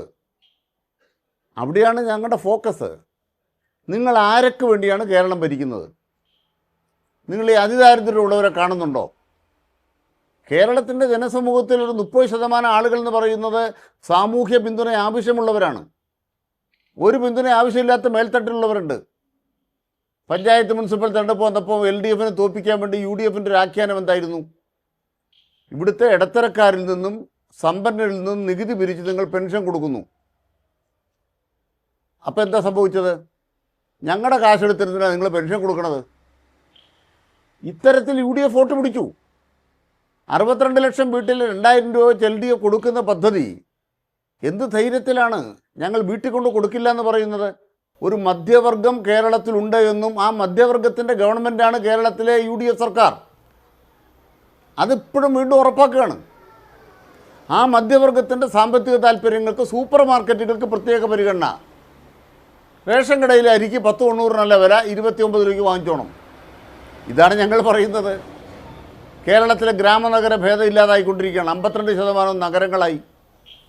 ഈ മാറിയ കേരളത്തിലെ ഇന്നത്തെ ജനസമൂഹത്തിൻ്റെ മധ്യവർഗബോധമുണ്ട്. ആ മധ്യവർഗബോധത്തെയും വർഗീയതയും എല്ലാം കൂടി ഉപയോഗിച്ച് നിങ്ങൾ ജയിച്ചു. പക്ഷെ പ്രശ്നം എന്താണെന്ന് വെച്ചാൽ, ഇന്ത്യ രാജ്യത്ത് ലോകത്തുണ്ടാകുന്ന സംഭവവികാസങ്ങളുടെ ഫലമായി നമ്മുടെ എല്ലാ സമ്പത്ത് തകർന്നുകൊണ്ടിരിക്കുകയാണ്. ഇപ്പോൾ യുദ്ധം, മറ്റു കാര്യങ്ങളൊക്കെ, ആഗോളവൽക്കരണം, സാമ്പത്തിക നയം, ഇതിൻ്റെ എല്ലാം ഫലമായി തകരുന്ന മനുഷ്യന് ഇന്നത്തെ ഈ ബലൂൺ ഊതി വീർപ്പിച്ച പോലെ നിൽക്കുന്ന കൊമളകളുടെ മേലെ നിൽക്കൂല. അത് മനസ്സിലാക്കണം. അടുത്തൊരു പ്രധാനപ്പെട്ട കാര്യം ഞാൻ ചോദിച്ചു. 100 ദിന കർമ്മ പരിപാടിയുടെ ഏതെങ്കിലും ഒരു കാര്യം പുതുതായിട്ട് UDF തുടങ്ങിയെന്ന് പറയാനുണ്ടോ? അത് പ്രിയദർശിനി പദ്ധതിയല്ല, അത് 100 ദിന കർമ്മ പരിപാടിയുടെ ഭാഗമല്ല. അത് കഴിഞ്ഞാൽ 100 ദിന കർമ്മ പരിപാടി വന്നത്. ഏതാണ് നിങ്ങൾ തുടങ്ങിയത്? അതെവിടെ എത്തി? അതിന് ഉത്തരവില്ലല്ലോ. എന്താ സതീശൻ 100 ദിന കർമ്മ പരിപാടിയെക്കുറിച്ച് ഒരു പത്രസമ്മേളനം നടത്താത്തത്? അതെല്ലാം പിണറായി സർക്കാരിൻ്റെ പ്രവർത്തനമാണ്. മഴ പെയ്ത് കഴിഞ്ഞ് മരം പെയ്യുന്ന പോലെ പിണറായി സർക്കാരിൻ്റെ മരം പെയ്ത്താണ് 100 ദിന കർമ്മ പരിപാടി. അത് പൂർത്തിയാകുന്നതിൽ വേഗത കൂടുകയല്ല, വേഗത കുറയ്ക്കുകയാണ് ഇത്. ഞാൻ ചോദിക്കട്ടെ, വയനാട്ടിലെ വീട് നിർമ്മാണം എവിടായി? വേഗതയുണ്ടോ? ഇന്ന് കൊണ്ടോട്ടിയിൽ കോൺഗ്രസ്സുകാരുടെ ഒരു ആഫീസ് ഉദ്ഘാടനത്തിന് സതീശൻ്റെ പ്രസംഗം ബഹുമാനപ്പെട്ട കോൺഗ്രസ് പ്രതിനിധി ഒന്ന് കേൾക്കണം. ഒരു വീടില്ലാത്തവൻ്റെ വേദന എല്ലാവർക്കും അറിയാം. സതീശൻ പറയുകയാണ്, ഏത് വീട് വെക്കാൻ വേണ്ടി നാട്ടുകാരുടെ നിന്ന് കാശ് പിരിച്ച് അത് പുട്ടടിച്ചിട്ട് നാട് മുഴുവൻ അതിനെക്കുറിച്ച് ശവന്തൂക്കികളെന്ന പേരും കേൾക്കുന്ന വിധം പ്രവർത്തിച്ച ഒരു കൂട്ടർ പറയുകയാണ് വീടില്ലാത്തവൻ്റെ വേദന അറിയാമോ? അങ്ങനെയാണ് ലൈഫ് മിഷൻ നിർത്തുമോ? ഇപ്പം എന്താ പറഞ്ഞു, 559 കോടി രൂപയോ? ഏതിന്? നിങ്ങൾ ലൈഫ് മിഷൻ അല്ല പദ്ധതി, നഗരമേഖലയിൽ പുതിയ പദ്ധതി. അതിന് നഗരസഭയുടെ ഓഹരി കുറച്ചിരിക്കുകയാണ്. 550,000 രൂപയുള്ളൂ. 1.5 കുറച്ചു. 1.5 എന്നുള്ളത് കുറച്ചു നിങ്ങൾ. എന്നിട്ടോ സംസ്ഥാന സർക്കാരിന് എത്ര രൂപ കൊടുക്കും? എത്ര വീട് നിങ്ങൾ തിരഞ്ഞെടുത്തു? ഏത് വീടിൻ്റെ മാനദണ്ഡത്തിലാണ് നിങ്ങൾ കൊടുക്കണത്? അവസാനം ഗുണഭോക്താവ് 1 ലക്ഷം ഗുണം കൊണ്ട് തന്നാൽ ഈ 1 ലക്ഷം ഉണ്ടാകണം. പണ്ടൊരു കവിതയുണ്ടല്ലോ, അരി ഉണ്ടായിരുന്നെങ്കിൽ അങ്ങേര് അന്തരിക്കുമായിരുന്നില്ലല്ലോ. ഒരാൾ പട്ടിണി കൊണ്ട് മരിച്ചു. അപ്പോൾ നാട്ടുകാരെല്ലാം കൂടെ കൂടി ദഹിപ്പിക്കാൻ നേരത്ത് കർമ്മം ചെയ്യണം. അപ്പോൾ വീട്ടമ്മയോട് പറഞ്ഞു, വിധവയായ അമ്മയോട് പറഞ്ഞു ഒരു ശകല അരി കൊണ്ടു തരണം. അപ്പോൾ അവർ പറഞ്ഞു അരി ഉണ്ടായിരുന്ന പിന്നെ അങ്ങേര് അന്തരിക്കുമായിരുന്നില്ലല്ലോ, ശകലം കഞ്ഞി കുടിച്ച് ജീവിച്ചാനല്ലോ. കേരളത്തിൽ വീടില്ലാത്ത മനുഷ്യന്മാരോട് പറയുകയാണ്, എന്ത് പറയുകയാണ്? 1 ലക്ഷം കെട്ടിവെച്ചാൽ 3 ലക്ഷം തരാം. ഇതൊക്കെ എന്താ ചെയ്യുന്നത്? എന്നിട്ട് ഇതൊക്കെ ന്യായീകരിക്കാൻ ആളുണ്ടല്ലോ, കേരളത്തിലെ വലതുപക്ഷ മാധ്യമങ്ങളുണ്ടല്ലോ, യഥേഷ്ടം ന്യായീകരിച്ചുകൊണ്ടിരിക്കുകയല്ലേ. അത് ജനങ്ങളെ സംബന്ധിച്ച് തിരിച്ചറിവുണ്ടാകണം. ആ തിരിച്ചറിവ് ഉണ്ടായിക്കൊണ്ടിരിക്കുകയാണ്. UDF വോട്ട് ചെയ്തവർക്കൊന്നും ആവേശമൊന്നും ഇപ്പം ഇല്ല കേട്ടോ. പഴയ ആവേശമൊന്നുമില്ല. പിന്നെ കൃത്രിമമായിട്ട് കുറേയൊക്കെ നിർമ്മിക്കുന്നുണ്ട്. ഇപ്പം തന്നെ കേട്ടിട്ടുണ്ടല്ലോ, ED വരുന്നു, ഇന്നത് അന്വേഷിക്കാൻ പോകുന്നു, ഞാനിപ്പോൾ വിഷയത്തിൽ നിന്ന് മാറിയെന്ന് പറയണ്ട. അല്ല ഇവർക്ക് ഞങ്ങളെ ആക്ഷേപിക്കാനും ആക്രമിക്കാനും വേണ്ടി കെട്ടുകഥ ഉണ്ടാക്കിക്കൊണ്ടിരിക്കുകയാണ് മാധ്യമങ്ങളിലൂടെ. അല്ല അനിൽകുമാർ, എന്തായാലും ഈ കാര്യങ്ങൾ ആളുകൾക്കൊക്കെ മനസ്സിലാകുന്നുണ്ട്. കാരണം വി ഡി സതീശനെതിരെ നമുക്കറിയാം, തൂഫാനുമായി ബന്ധപ്പെട്ട് തൂഫാൻ തുടങ്ങി വെച്ച ആർക്കാണ് അത് ആപ്പായി മാറിയെന്ന് കണ്ട് അതിന് പിന്നാലെ വരികയാണ്. ED വരുന്നു, മെസ്സി വിവാദം വരുന്നതൊക്കെ നമ്മൾ കാണുന്നതാണ്. രജിൻ, എന്നാലും അഡ്വക്കേറ്റ് കെ അനിൽകുമാർ ചൂണ്ടിക്കാട്ടി വളരെ പ്രധാനപ്പെട്ട 2 വിഷയങ്ങളുണ്ട്. ഒന്ന്, നിങ്ങൾ ഈ വയനാട്ടിൽ ഉണ്ടാക്കി കൊടുക്കുമെന്ന് പറഞ്ഞ വീടിൻ്റെ അവസ്ഥ എന്താ എന്നുള്ളതാണ്. രണ്ടാമത്, ഈ കഴിഞ്ഞ സർക്കാർ 5.5 ലക്ഷം പേർക്ക് വീട് വെച്ച് കൊടുത്ത ലൈഫ് മിഷൻ പദ്ധതി, അത് 1 രൂപ പോലും അവരുടെ ഒന്നും വാങ്ങുന്നില്ല. ഇപ്പോൾ നിങ്ങൾ 1 ലക്ഷം രൂപ വാങ്ങുന്നു എന്ന് മാത്രമല്ല, അതിനോടൊപ്പം ചാപ്പ കുത്താൻ പോവുകയാണ്. മോദി പറഞ്ഞു ചാപ്പ കുത്താൻ, അതിനനുസരിച്ച് നിങ്ങൾ നിൽക്കുകയാണ്. ഇവിടെയാണ് നേരത്തെ ജോർജ് ജോസഫും അനിൽകുമാറും ചൂണ്ടിക്കാട്ടിയ നിങ്ങളുടെ വർഗ്ഗ താല്പര്യം, നിങ്ങളുടെ സർക്കാർ ആരെയാണ് സംരക്ഷിക്കുന്നത് എന്നുള്ളത്. ഇവിടെ പട്ടിണിപ്പാവങ്ങളോടോ അതിദാരിദ്ര്യം 64,000 പേരെ അതിദാരിദ്ര്യത്തിൽ നിന്ന് മോദിപ്പിച്ച ഒരു സംസ്ഥാനമാണ് നമ്മുടേത്. അതുകൂടി കണ്ടുകൊണ്ട് വേണം നിങ്ങൾ അതിനെക്കുറിച്ചൊന്നും പറയാതിരിക്കുകയും നഗരത്തിൽ മറ്റേ സൂപ്പർ മാർക്കറ്റ് ഉണ്ടാകുക എന്ന് പറയുമ്പോൾ ചിലപ്പോൾ വളരെ വ്യക്തമാണ്. രജിൻ, എന്താണ് സതീശൻ സർക്കാർ ഉദ്ദേശിക്കുന്നത്? രജിൻ്റെ വാക്കുകളിലൂടെ നമ്മൾ ഈ കഴിഞ്ഞ മിനിറ്റുകൾ കേൾക്കുകയും ചെയ്തു. നോക്കൂ സിജു, ഇതിനകത്ത് ഞാനിങ്ങനെ ആലോചിക്കുകയായിരുന്നു. ഇവിടെ ജോസഫ് സാറും ബഹുമാനപ്പെട്ട അനിൽകുമാറും സിജു ഉൾപ്പെടെയുള്ളവർ പറയുന്നത് കഴിഞ്ഞ ഗവൺമെൻറ്, അതായത് ഞാൻ പറയുന്നതിനേക്കാൾ കൂടുതൽ വലുതായിട്ട് കഴിഞ്ഞ ഗവൺമെൻറ് പരാജയമാണ് എന്ന് പറഞ്ഞ് സമർത്ഥിക്കാൻ നിങ്ങൾ ശ്രമിക്കുന്നുണ്ടോ എന്ന് ഞാൻ ആലോചിക്കുകയായിരുന്നു. കാരണം ഞാൻ പറഞ്ഞത് കേരളത്തിലെ സപ്ലൈകോ ഔട്ട്ലെറ്റുകളിലും സപ്ലൈകോകളിലുമൊക്കെ ഈ പറയുന്ന രീതിയിലേക്ക് ഈ രീതിയിലേക്ക് സൂപ്പർ മാർക്കറ്റിനേക്കാൾ കൂടുതൽ സാധനങ്ങൾ കിട്ടുന്നുണ്ട് എന്ന് പറഞ്ഞു. ജോർജ് ജോസഫ് സാറും അനിൽകുമാറും പറയുന്നത് നഗരങ്ങളിൽ മാത്രമേ ഉള്ളൂ സപ്ലൈകോ എന്ന്. കഴിഞ്ഞ 10 വർഷക്കാലം ഇവർ ഭരിച്ച നാടായി നാട്. ഈ നാട്ടിൽ എൻ്റെ അറിവിൽ ഏതാണ്ട് 1500-ൽ മേളിൽ സപ്ലൈകോ ഔട്ട്ലെറ്റുകൾ ഉള്ളതാണ് കേരളത്തിൽ എന്നുള്ളതാണ് എനിക്ക് പറയാനുള്ളത്. അവർ പറഞ്ഞില്ലെങ്കിലും നിങ്ങൾ ഭരിച്ചപ്പോൾ ഉണ്ടായിരുന്ന അത്രയും നഗരങ്ങളിൽ മാത്രമേ സപ്ലൈകോ ഔട്ട്ലെറ്റുകൾ ഉള്ളായിരുന്നോ? ഗ്രാമങ്ങളിലും ഉണ്ട് സാർ, സപ്ലൈകോ ഔട്ട്ലെറ്റുകൾ ഗ്രാമങ്ങളിലും ഉണ്ട്. അവിടെ ആളുകൾ ചെല്ലുന്നുണ്ട്, ഈ സാധനങ്ങളുമായി ചെന്നുപെടുന്നുണ്ട്. ഒരു 3 മാസമായ ഗവൺമെൻറ്റിനെതിരെ ഒന്നും കിട്ടാത്തപ്പോൾ പറയുകയാണ് സപ്ലൈകോ ഔട്ട്ലെറ്റുകളിൽ കിട്ടുന്നതൊക്കെ നഗരങ്ങളിലുള്ളവർക്ക് മാത്രമാണ്, ഗ്രാമങ്ങളിലേക്ക് നിങ്ങൾ ചെല്ലുന്നില്ലെന്ന്. വരൂ സാർ, ഞാൻ കാണിച്ചു തരാം ഗ്രാമങ്ങളിലുള്ള സപ്ലൈകോ ഔട്ട്ലെറ്റുകളിലെയൊക്കെ സാധനങ്ങൾ എന്തൊക്കെയുണ്ട്, അതിനൊക്കെ എത്രയൊക്കെയാണ് വില എന്നൊക്കെ. അതുകൊണ്ട് ഇങ്ങനെ പറയുമ്പോൾ പറയുമ്പോൾ നിങ്ങൾ സമ്പൂർണ്ണമായ പരാജയമാണെന്ന് ഞങ്ങൾ പോലും പറഞ്ഞില്ലെങ്കിൽ നിങ്ങൾ തന്നെ ആവർത്തിച്ച് പറയുന്ന രീതിയിലേക്ക് എനിക്ക് തോന്നിപ്പോയി എന്നുള്ളതാണ് ഈ ചർച്ചയുടെ ഒരു മനോഹാരിത. അല്ല ശ്രീ അനിൽകുമാർ, പക്ഷേ രജന സുന്നിത്താൻ പറഞ്ഞത് ഈ 1200 ഔട്ട്ലെറ്റ്, രജിൻ 1200 ഔട്ട്ലെറ്റുകളുടെ കാര്യത്തെ കുറിച്ച് തന്നെ നമുക്ക് ചർച്ച ചെയ്യാം. ശ്രീ അനിൽകുമാർ, 1200 ഔട്ട്ലെറ്റ് എന്ന് പറഞ്ഞു ഒരു പക്ഷേ 500 മുകളിലുണ്ട് സുജു. അതെ തന്നെ ഈ ഔട്ട്ലെറ്റ്, അത് അറിയാം ഞാൻ പറയട്ടെ അതായത് ഈ ഇവിടെ എന്താണ് അവതരിപ്പിച്ച വിഷയം എന്തായിരുന്നു? അതായത് ജോർജ് ജോസഫും അനിൽകുമാറും അടക്കം പറഞ്ഞെന്താണ്, ഓണക്കാലത്ത് നിങ്ങളുടെ വിപണി ഇടപെടലിന് വേണ്ടി നിങ്ങൾ എത്ര ചന്തകൾ ഇറക്കി, നിങ്ങൾ ഇപ്പോഴും രചിച്ചുകൊണ്ടിരിക്കുന്ന നഗര കേന്ദ്രങ്ങളിലുള്ള സൂപ്പർ മാർക്കറ്റുകളെ കുറിച്ചാണ് പറഞ്ഞു പോകുന്നേ. അല്ല, ഞാൻ പറഞ്ഞത് ഈ 1200 ഔട്ട്ലെറ്റുകളുടെ പര്യാപ്തമാണോ? 1200 ഔട്ട്ലെറ്റ് നിങ്ങൾ എന്താണിത്? അല്ല, നിങ്ങൾ എന്താണ് പറയുന്നത്? അല്ല, ഞാൻ പറയട്ടെ, ഞാൻ സപ്ലൈകോ ഔട്ട്ലെറ്റുകളിൽ എല്ലാ സാധനങ്ങളും കിട്ടുന്നുണ്ട്. അവിടുത്തെ അരിവില 33 രൂപ, നിങ്ങൾ കഴിഞ്ഞ പ്രാവശ്യം കൊടുത്ത 33 രൂപയിൽ 1 രൂപ പോലും കൂട്ടിയിട്ടില്ല. അവിടെ കിട്ടുന്ന എല്ലാ ബ്രാൻഡുകളുടെ അരിക്കയുടെ വിലയാണ് ഞാൻ പറഞ്ഞത്. പിന്നെ ഞാൻ ഓരോന്നിൻ്റെയും പയറിൻ്റെയും ഉഴുന്നിൻ്റെയും കടലിൻ്റെയും വൻപയറിൻ്റെയും എല്ലാം പറഞ്ഞത് സപ്ലൈകോ ഔട്ട്ലെറ്റിൽ കിട്ടുന്നതാണ്. അങ്ങനെ പറഞ്ഞ് സമർത്ഥിച്ച് എന്നോട് പറയാണ് സപ്ലൈകോ ഔട്ട്ലെറ്റുകളെല്ലാം നഗരങ്ങളിലാണ്, ഗ്രാമങ്ങളിലില്ല എന്ന്. ആരാ പറയുന്നത്? കഴിഞ്ഞ 10 വർഷക്കാലം കേരളം ഭരിച്ച ഗവൺമെന്റിന്റെ പ്രതിനിധികളായി വന്നിരിക്കുന്ന ജോർജ് ജോസഫ് സാറും അതുപോലെ തന്നെ CPM-ന്റെ പ്രതിനിധി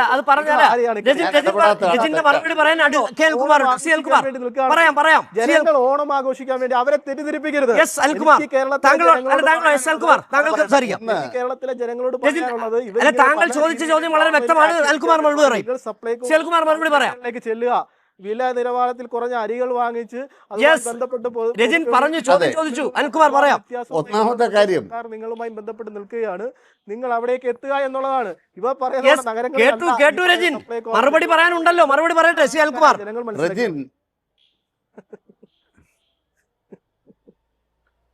ഒന്ന്, സിവിൽ സപ്ലൈസിന്റെ സൂപ്പർ മാർക്കറ്റുകളെ കുറിച്ചാണ് നിങ്ങൾ സംസാരിച്ചത്. ആ സൂപ്പർ മാർക്കറ്റുകളിലെ സൗകര്യങ്ങളെ കുറിച്ചാണ് നിങ്ങളിവിടെ പറഞ്ഞത്. സൂപ്പർ മാർക്കറ്റ് എന്നൊരു വാക്ക് ഞങ്ങൾ പറഞ്ഞില്ല.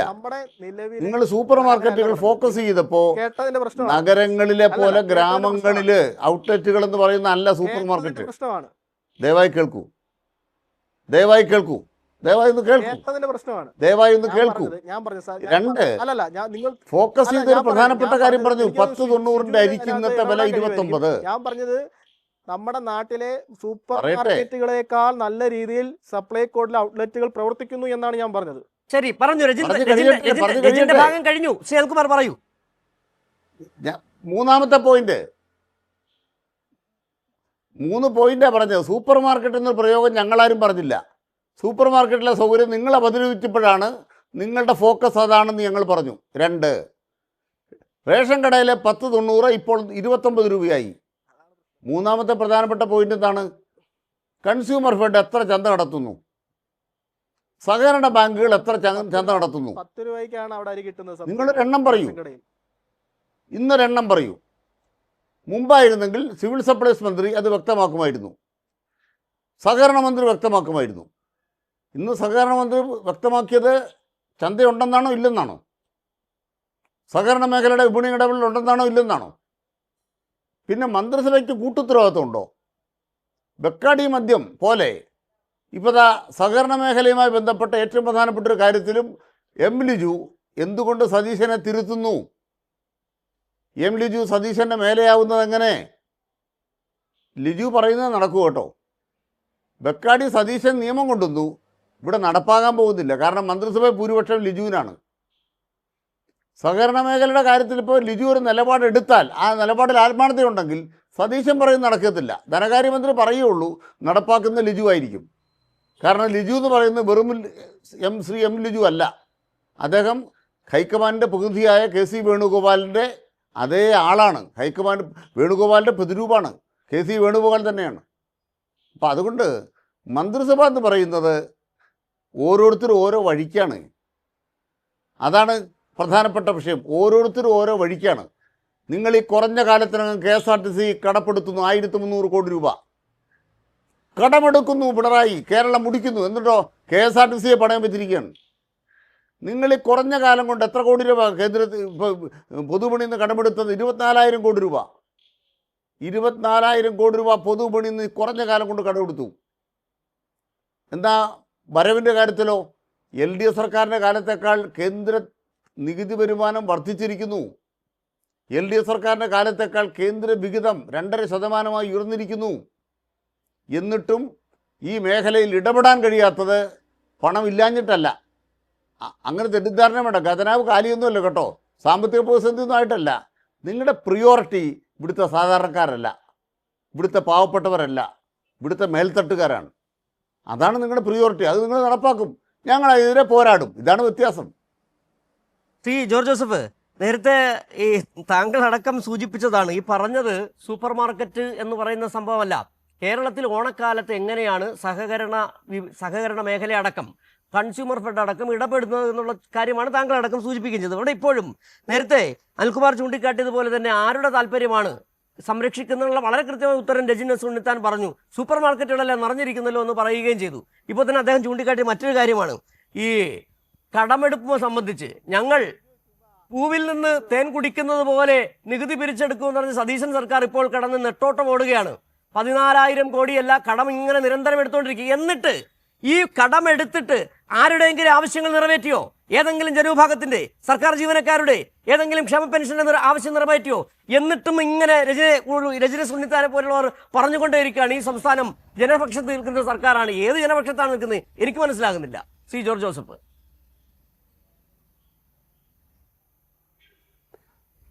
സിജു, ഒരു കാര്യം നമ്മൾ മനസ്സിലാക്കേണ്ടതെന്ന് വെച്ചിട്ടുണ്ടെങ്കിൽ, ഇപ്പോൾ കഴിഞ്ഞ 2 പിണറായി വിജയൻ സർക്കാരിൻ്റെ കാലത്ത് നമ്മൾ കാണുന്നൊരു പ്രത്യേകത, ഓണക്കാലത്ത് വിപണി ഇടപെടലിന് വേണ്ടിയും മാർക്കറ്റിൽ വില നിയന്ത്രിക്കുന്നതിന് വേണ്ടിയും പ്രത്യേകമായൊരു ഫണ്ട് അലോക്കേഷൻ എല്ലാ ഓണക്കാലത്തും, അത് 300 മുതൽ 350 കോടി രൂപ വരെ ഓണക്കാലത്ത് ഇയർമാർക്ക് ചെയ്യുന്നൊരു സംവിധാനം ഉണ്ടായിരുന്നു. ഇത്തവണ ഓണക്കാലത്ത് വിപണി ഇടപെടലിനോ വിപണി നിയന്ത്രിക്കുന്നതിനോ വിലക്കയറ്റം നിയന്ത്രിക്കുന്നതിനോ എത്ര രൂപയാണ് മാറ്റിവെച്ചിട്ടുള്ളത്? അങ്ങനെ ഒരു പ്രത്യേകമായൊരു ഫണ്ട് അതിനുവേണ്ടി നീക്കി വെച്ചായിട്ട് എവിടെയെങ്കിലും നമ്മൾ കണ്ടിട്ടുണ്ടോ? പിന്നെ നമ്മൾ നേരത്തെ സൂചിപ്പിച്ചതുപോലെ തന്നെ സപ്ലൈകോയുടെ സൂപ്പർ മാർക്കറ്റുകൾ എല്ലാ ടൗണിലും ഉണ്ട് എന്ന് ഞാൻ നേരത്തെ തന്നെ പറഞ്ഞു. നഗരങ്ങളിലെല്ലാം ഉണ്ട്. ഇപ്പോൾ നമ്മളൊരു നിയോജകമണ്ഡലം എടുക്കുക. ആ നിയോജകമണ്ഡലത്തിന് 6 or 7 പഞ്ചായത്തുകൾ ചേർന്ന് അല്ലെങ്കിൽ മുനിസിപ്പാലിറ്റികൾ ചേർന്നിട്ടുള്ളൊരു സ്ഥലമായിരിക്കും. അതിലൊരു മുനിസിപ്പാലിറ്റിയിലായിരിക്കും ഈ പറഞ്ഞ സാധനം ഉണ്ടാവുക. ഓരോ പഞ്ചായത്തിലും സപ്ലൈകോയുടെ സൂപ്പർ മാർക്കറ്റുകളോ ഇതുപോലുള്ള ഔട്ട്ലെറ്റുകളുണ്ടോ? സപ്ലൈകോയുടെ ചെറിയ സംവിധാനങ്ങൾ ഓരോ പഞ്ചായത്തിലും ഉണ്ട്, ഇല്ലെന്ന് ഞാൻ പറയുന്നില്ല. പക്ഷേ ഓണക്കാലത്ത് ആ ഇടപെടലല്ല വേണ്ടത്. സാധാരണയിൽ നിന്നും കവിഞ്ഞ ഒരാവശ്യം, ഡിമാൻഡ്. കാരണം കേരളത്തിൻ്റെ മൊത്തം വിൽപ്പനയുടെ, എല്ലാ മേഖലയിലുള്ള വിൽപ്പനയുടെ 30, 35, 40% തുണി പോലെയുള്ള വ്യവസായ മേഖലകളിൽ ഒരു വർഷത്തെ വിൽപ്പനയുടെ 60% നടക്കുന്നത് ഓണക്കാലത്താണെന്ന് നമ്മൾ ആലോചിക്കണം. അതുപോലെ ഹോം അപ്ലയൻസസ് 35%, ഒരു വർഷത്തെ മൊത്തം വിൽപ്പനയുടെ 35 മുതൽ 40% വരെ നടക്കുന്നത് ഓണക്കാലത്താണ്. അപ്പോൾ ഓണക്കാലത്ത് എല്ലാ സാധനങ്ങൾക്കും വേണ്ടി വരുന്ന പ്രത്യേകമായ ആവശ്യം കണക്കിലെടുത്തുകൊണ്ടാണ് പ്രത്യേക സംവിധാനം ഒരുക്കുന്നത്. അതൊരു പ്രത്യേക പീരീഡാണ്. കേരളത്തിൻ്റെ മൊത്തം ബിസിനസ്സിൻ്റെ വലിയൊരു വോളിയം ഓഫ് ട്രേഡ് നടക്കുന്നത് ഓണക്കാലത്ത് തന്നെയാണ്. അപ്പോൾ അന്ന് ചെയ്തിരുന്നെന്താ, ഈ നേരത്തെ പറഞ്ഞതുപോലെ സഹകരണ സംഘങ്ങൾ സഹകരണ മേഖലയുമായി സഹകരിച്ചുകൊണ്ട് ഓരോ നല്ല ശക്തമായ സഹകരണ സ്ഥാപനങ്ങളെല്ലാം അവരുടെ മുമ്പിൽ ഒരു പന്തൽ കെട്ടി അരിയും മറ്റ് സാധനങ്ങളൊക്കെ വിൽപ്പന, പിന്നെ കിറ്റുകൾ അവിടെ നിന്ന് കൊടുക്കുന്ന സംവിധാനങ്ങളുണ്ടാവും, വില കുറച്ച് സാധനങ്ങൾ കൊടുക്കുന്ന സംവിധാനങ്ങളുണ്ടാവും. ഇതെല്ലാം ഉണ്ട്. പക്ഷെ അതിപ്പോൾ ഈ നമ്മൾ ഗ്രാമപ്രദേശങ്ങളിലെ ഏതെങ്കിലും സഹകരണ സംഘത്തിൻ്റെ മുമ്പിൽ കാണിച്ചു തരാൻ പറ്റുമോ? നമുക്ക് ഒരു സഹകരണ സംഘത്തിൻ്റെ മുമ്പിലും ഇല്ല. അതുപോലെ തന്നെ മറ്റ് പല സ്ഥാപനങ്ങളും ഇടപെട്ട് അത്തരത്തിലുള്ള ഇടപെടലുകൾ നടത്തിയിരുന്നു. ഇനി വേറൊരു കാര്യം സിജുവിൻ്റെ ശ്രദ്ധയിൽ ഞാൻ പെടുത്തുകയാണ്. അത് പച്ചക്കറിക്ക് വലിയ വിലയുണ്ട്. ഓണമാണ്, തമിഴ്നാട്ടിൽ നിന്ന് പച്ചക്കറി വരണം, സ്വാഭാവികമായിട്ടും അല്പം വിലക്കയറ്റമൊക്കെ ഉണ്ടാവും. പക്ഷേ ആ സമയത്ത് മുൻ ഗവൺമെൻറ്റുകൾ ഹോർട്ടികോർപ്പ് എന്ന് പറയുന്ന സംസ്ഥാനത്തിൻ്റെ പഴം പച്ചക്കറി കോർപ്പറേഷൻ വഴിയുള്ള ഇടപെടൽ നടത്തിയിരുന്നത് നമ്മൾ ഓർക്കുന്നില്ലേ? എത്രയോ സ്ഥലങ്ങളിൽ ചെറിയ ചെറിയ സ്ഥാപനങ്ങൾ, ചെറിയ ഔട്ട്ലെറ്റുകൾ തുറന്ന് എത്തിച്ചു കൊടുക്കുന്നൊരു സംവിധാനം ഉണ്ടായിരുന്നു. ഈ ഹോർട്ടികോർപ്പ് എന്ന് പറയുന്ന സാധനം ഇപ്പോൾ ഉണ്ടോ?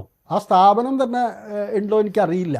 എന്തെങ്കിലും ഒരു ആക്ടിവിറ്റി ചെയ്യുന്നതായിട്ട് ഈ ഓണക്കാലത്ത് കണ്ടിട്ടുണ്ടോ? അപ്പോൾ ഇത്തരത്തിൽ വ്യാപകമായ ഇടപെടൽ അല്ല. ഒരു ഗവൺമെൻറ് വെറുതെ ഇങ്ങനെ റേഷൻ സാധാരണ പോലെ കൊടുക്കുന്നുണ്ട്, സപ്ലൈകോയിൽ കുറേ സാധനങ്ങൾ വന്നിട്ടുണ്ട്, അത് വിൽക്കുന്നുണ്ട്, എന്താണ് പ്രശ്നം എന്ന് ചോദിക്കുന്നതല്ല ഓണക്കാലത്തിൻ്റെ ഇടപെടൽ. അതിന് പ്രത്യേകമായി തുക ഇയർമാർക്ക് ചെയ്യണം. അത് ഓരോ കാലത്തും ശരാശരി 300 മുതൽ 350 കോടി രൂപ വരെയുടെ ഇടപെടൽ സംസ്ഥാനത്തെ കഴിഞ്ഞ 10 വർഷത്തെ കാലത്തിനിടയിൽ നമ്മൾ കണ്ടുവരുന്നതാണ്. ആ ഇടപെടലിൻ്റെ ഫലമായിട്ട് പൊതുവിപണിയിൽ വിലക്കയറ്റം വല്ലാതെ ഉയർന്നു പോകാതെ നിലനിർത്തിയിരുന്നു. പക്ഷേ ഇപ്പോൾ പൊതുവിപണിയിൽ പിടിവിട്ടതുപോലെ കാര്യങ്ങൾ പോയിരിക്കുകയാണ്. ഒരു രക്ഷയുമില്ലാത്ത രീതിയിലേക്ക് കാര്യങ്ങൾ പോയിരിക്കുകയാണ്. അവിടെയാണ് ഞാൻ പറഞ്ഞത് UDF മൂവ്മെൻറ്റിൻ്റെ, ആ പ്രസ്ഥാനത്തിൻ്റെ താല്പര്യങ്ങൾ ഏത് വിഭാഗത്തിന് അനുകൂലമാണ്, എന്തുകൊണ്ടാണ് അത്തരം വിഭാഗങ്ങൾ UDFന് വേണ്ടി വോട്ട് ചെയ്യുന്നത്, UDFനോട് താല്പര്യം പ്രകടമാക്കുന്നത്, എങ്ങനെയെങ്കിലും പിണറായി വിജയനെ ഇടതുപക്ഷത്തെ താഴെ ഇറക്കുക എന്നുള്ള സമീപനം സ്വീകരിക്കാനുള്ള കാരണമൊക്കെ ഇത്തരം റിലാക്സേഷൻ ചെയ്തു കൊടുക്കുന്നതുകൊണ്ടാണ്. ഈ തരത്തിലുള്ള എല്ലാ കൈവിട്ട് കൊടുക്കുക, കൈ അയച്ചു കൊടുക്കുന്ന ഒരു സംവിധാനം നിലനിൽക്കുന്നതുകൊണ്ടാണ്. അതുകൊണ്ട് വിപണിക്ക് ആവശ്യമായ തരത്തിലുള്ള, ജനങ്ങൾക്ക് ആവശ്യമായ തരത്തിലുള്ള വിപണി ഇടപെടൽ നടക്കുന്നില്ല എന്നുള്ള വളരെ പ്രധാനപ്പെട്ട ഒരു വസ്തുതയാണ് നമ്മൾ ചൂണ്ടിക്കാണിച്ചത്. പറഞ്ഞില്ല, അതൊക്കെ അവിടെ നേരത്തെ ഉള്ളതുപോലെ തന്നെ പ്രവർത്തിക്കുന്നുണ്ട്. ജോർജ് ജോസഫ് ചൂണ്ടിക്കാട്ടിയതുപോലെ അതിന് മലയാള ഭാഷയിൽ വളരെ ലളിതമായി പറഞ്ഞാൽ ഈ വായ്ത്താളമുണ്ട്. വായ്ത്താളം പറയുന്നതല്ല കാര്യം. കൃത്യമായി ഭരണം എന്താണെന്നുള്ളത് ബോധ്യപ്പെട്ട 2 കാലഘട്ടങ്ങൾ, കഴിഞ്ഞ 10 വർഷക്കാലം എങ്ങനെയായിരുന്നു, അതിനുശേഷം എങ്ങനെയാണ്, ഒരു ഓണക്കാലം തന്നെ തെളിയിക്കുന്നു. എവിടെ ഹോർട്ടികോർപ്പ്, എവിടെ സഹകരണ ഓണച്ചന്തകൾ, എവിടെ കൺസ്യൂമർ ഫെഡ് ചന്തകൾ? ചോദ്യം വളരെ ലളിതമാണ്, ഉത്തരം പറയൂ.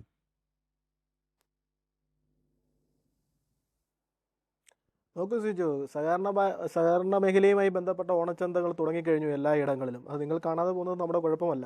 പിന്നെ ഈ സപ്ലൈകോയുമായി ബന്ധപ്പെട്ടുള്ള കാര്യങ്ങൾ ഞാൻ പ്രധാനമായി എടുത്തു പറഞ്ഞത്, കഴിഞ്ഞ ഓണത്തിനൊക്കെ ഒഴിഞ്ഞ ട്രാക്കുകൾ കണ്ടും ഒഴിഞ്ഞ ചാക്കുകൾ കണ്ടും പോയ കേരളത്തിലെ ജനങ്ങൾക്ക് സന്തുഷ്ടത്തോടുകൂടി ഓണം ആഘോഷിക്കുവാൻ രീതിയിലേക്ക് സപ്ലൈകോ കഴിഞ്ഞ പ്രാവശ്യത്തേക്കാൾ കൂടുതൽ ഉണർന്നു പ്രവർത്തിക്കുന്നു എന്നുള്ളത് കൊണ്ടാണ് അത് മാത്രം ഞാൻ മാർക്ക് ചെയ്തു പോയത്. സഹകരണ മേഖലയുമായി ബന്ധപ്പെട്ട ഓണച്ചന്തകൾ ഇപ്പോൾ പൂർണ്ണമായി എല്ലാ ബാങ്കുകളുമായി ബന്ധപ്പെട്ട അല്ലെങ്കിൽ അതുമായി ബന്ധപ്പെട്ട രീതിയിൽ തന്നെ ഏതാണ്ട് കഴിഞ്ഞ വട്ടം നടത്തിയ പോലെ തന്നെ അതിനേക്കാൾ മെച്ചമായി തന്നെ കേരളത്തിൽ നടന്നുകൊണ്ടുപോവുകയാണ്. അതുപോലെ തന്നെയാണ് ഈ പറയുന്ന സപ്ലൈകോയുമായി ബന്ധപ്പെട്ട് പറയുമ്പോഴെല്ലാം അതിനെ നിസ്സാരവൽക്കരിക്കരുത്. കാരണം സാധാരണപ്പെട്ട ആളുകളാണ് ഈ സപ്ലൈകോയിൽ പോകുന്നത്. അവർ നിങ്ങളെ നാളെ നോക്കി പുച്ഛിച്ചതോടെ നോക്കും എന്നുള്ളതാണ് ഒന്നാമതായി പറയാനുള്ളത്. കാരണം ഒരുപാട് പേര് ആശ്രയിക്കുന്നുണ്ട്. ജോൺ ജോസ് പറഞ്ഞ പോലെ ഈ പറയുന്ന മുനിസിപ്പാലിറ്റിയിൽ ഒരെണ്ണോ അല്ലെങ്കിൽ ഒരു 3-4 മുനിസിപ്പാലിറ്റി ചേരുമ്പോഴോ 3-4 പഞ്ചായത്ത് ചേരുമ്പോഴോ ഒന്നും അല്ല.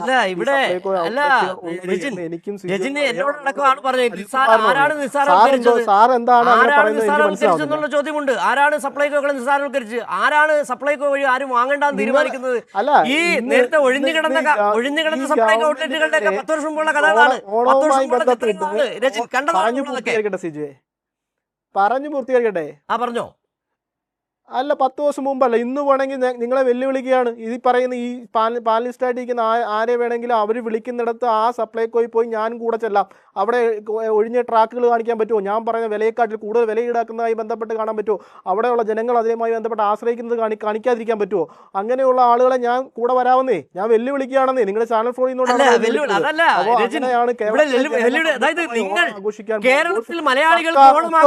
എന്നുള്ളതിന് തെളിവായിട്ടാണ് ഇതെല്ലാം നിൽക്കുന്നത്. കേരളത്തിൽ മലയാളികൾക്ക് വിലക്കയറ്റമില്ലാത്ത ഓണം ആഘോഷിക്കാൻ നാടുകൾ തോറും ഓരോ മുക്കിലും മൂലയിലും വരെ ഈ ചന്തകൾ സൃഷ്ടിച്ചത് ഞങ്ങൾ കണ്ടതാണ് കഴിഞ്ഞ 10 വർഷക്കാലം. നിങ്ങളിവിടെ നേരത്തെ ജോർജ് ജോസഫ് ചോദിച്ച പോലെ എവിടെയാണ് ഹോർട്ടികോർപ്പ് എന്ന് പറയുന്ന ഒരു സംവിധാനം ഇപ്പോഴുണ്ടോ?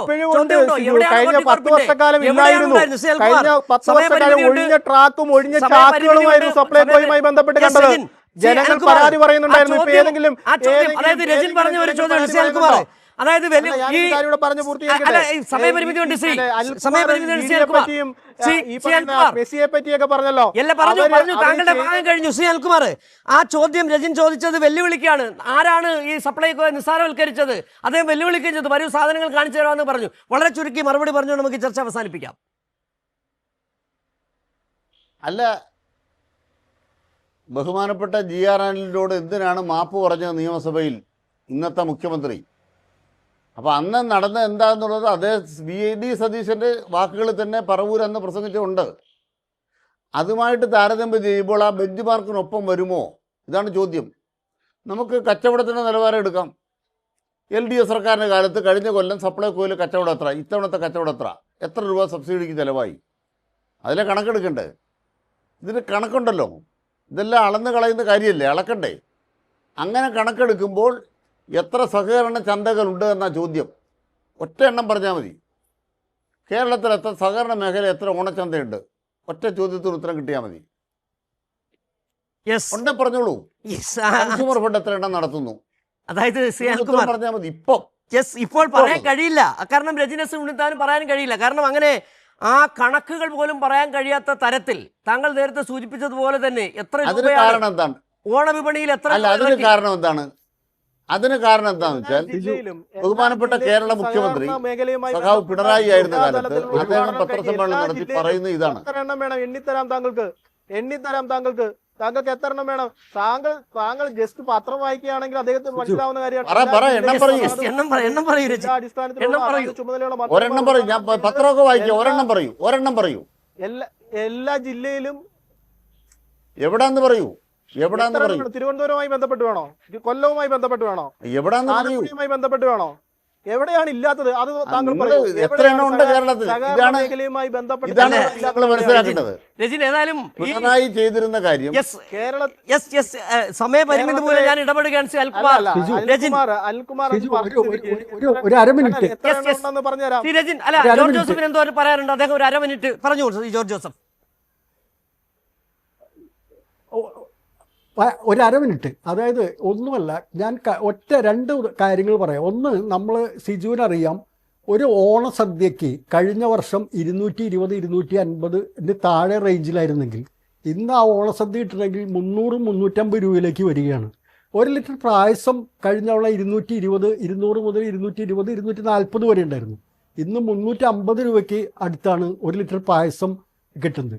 കായ ഉപ്പേരി എടുക്കുക, കഴിഞ്ഞ വർഷം ഉണ്ടായിരുന്നത് 280, 260 റേഞ്ചിലാണെങ്കിൽ 340, 360 രൂപയിലേക്ക് പോയിരിക്കുകയാണ്. ഇത് തന്നെയല്ലേ വിലക്കയറ്റത്തിന്റെ തോത് കാണിക്കുന്നത്? അപ്പോൾ ഈ ഓണക്കാലത്ത് ഇത്തരത്തിൽ എന്തുകൊണ്ട് സംഭവിക്കുന്നു? സ്വാഭാവികമായിട്ടും അതാണ് പ്രശ്നം. ഈ പ്രശ്നം തന്നെ. രജിൻ ഏതായാലും ചർച്ച ഇവിടെ അവസാനിപ്പിക്കേണ്ടി വരികയാണ്. ഒരു കാര്യം, ഏതായാലും ഇനി ഓണം ഇനിയും ദിവസങ്ങളുണ്ട്. രജിൻ, കണക്കെടുപ്പ് കൃത്യമായി വേണം. നമ്മൾ ഇനിയും ഈ ചർച്ചയിൽ പങ്കെടുക്കും. എത്ര സഹകരണ വിപണികൾ ഉണ്ടായിരുന്നു, എത്ര കൺസ്യൂമർ ഫെഡിന്റെ ചന്തകൾ ഉണ്ടായിരുന്നു, എത്ര ഹോർട്ടികോർപ്പിന്റെ ചന്തകൾ ഉണ്ടായിരുന്നു, എത്ര രൂപ ഈ വിപണി ഇടപെടലിന് സർക്കാർ ചെലവഴിച്ചെന്നുകൂടി കണക്കുകൾ നമുക്ക് വരും ദിവസങ്ങൾ എടുക്കാം. രജിൻ, വളരെ നന്ദി. എന്തായാലും ഈ ചർച്ചയിൽ പങ്കെടുത്ത advocate K Anilkumar, Rajin S Unnithan, George Joseph.